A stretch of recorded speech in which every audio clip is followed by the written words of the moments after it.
It has been a few months since the workmen started working on the new engine, and now he's nearly complete.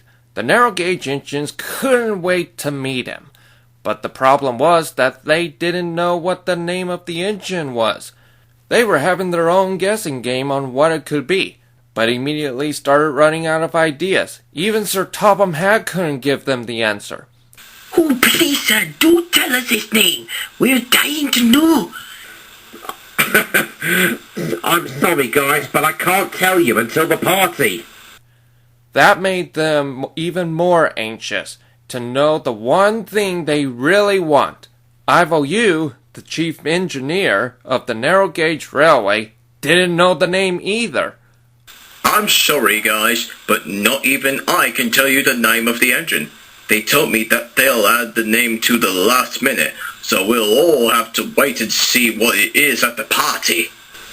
Bother! I was really hoping he was named after a place.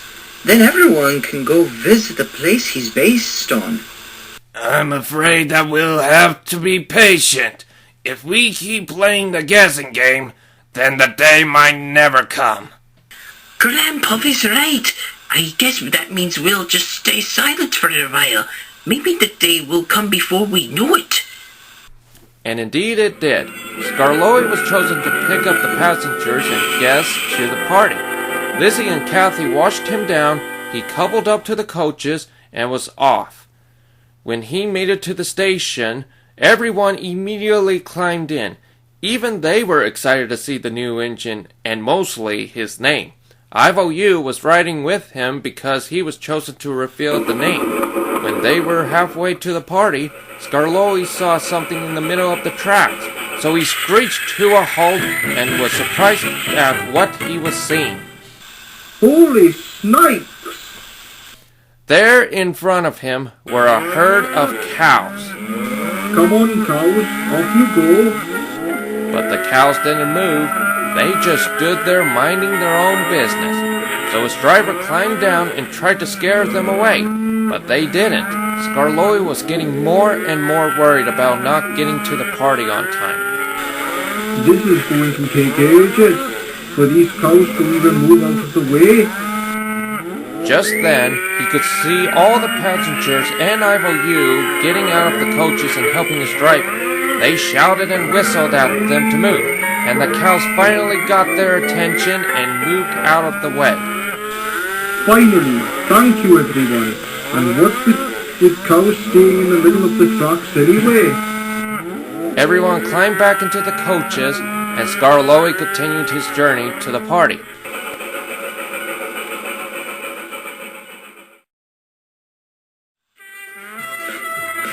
Meanwhile, everything was set and was waiting for Skarloey and the crew to arrive.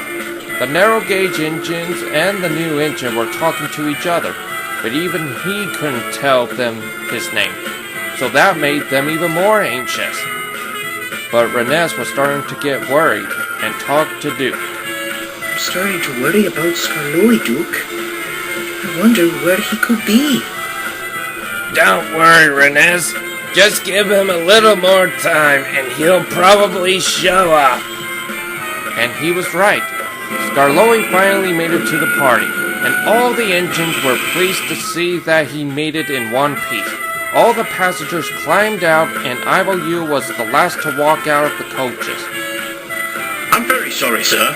We were stopped by some cows in the line, so we had to go through the trouble of moving them.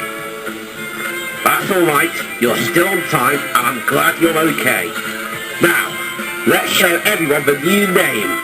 I don't think the engines can wait much longer. Ivo Hugh agreed, stood next to the engine, and got everyone's attention. We've been working on this engine for a while now, and happy that we finally got him done.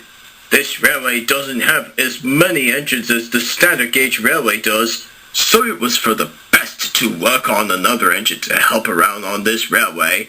The only problem is, though, most of us don't know the name of this engine. They didn't even bother telling me, so I don't know the name either. So let's see what name is under these covers, shall we? Everyone said yes, So Ivo Hugh pulled the covers off the engine, and everyone was surprised to see the name, including Ivo Hugh.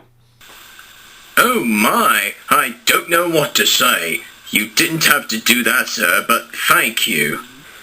No, thank you for making sure these engines work like clockwork and fixing them whenever needed. So I think this engine deserves this name. Ivo Hugh strongly agreed and introduced everyone to the new engine. Ladies and gentlemen, I present to you the new engine's name, Ivo Hugh. The audience cheered and the engines blew their whistles as loud as they could. Ivo Hugh, the engine, was very happy to work for the narrow gauge railway and be a really useful engine just like them. But I'm sure he'll need to start for the little things first before he goes to the higher spot. Don't you?